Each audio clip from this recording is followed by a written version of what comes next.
baktın car car car car car car car konuşuyorsun. Ama artık benden bu kadar. Ben pes ettim. İstediğin kadar tavır yapabilirsin. Hemen de vazgeçtiniz bakıyorum Baran Bey. Barış yolunu çabuk kapattınız. Mecburen. Mecburen. Ne? Yol bakım çalışması var.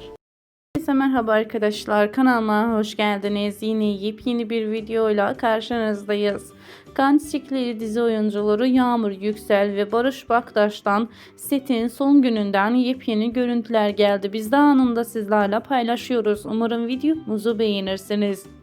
Yağmur Yüksel ve Barış Baktaş'ı sevenler videomuzu beğensin, bakalım kaç kişiyiz. Ayrıca dizimize ve bize destek olmak isteyenler videomuzu beğensin, bakalım kaç kişiyiz.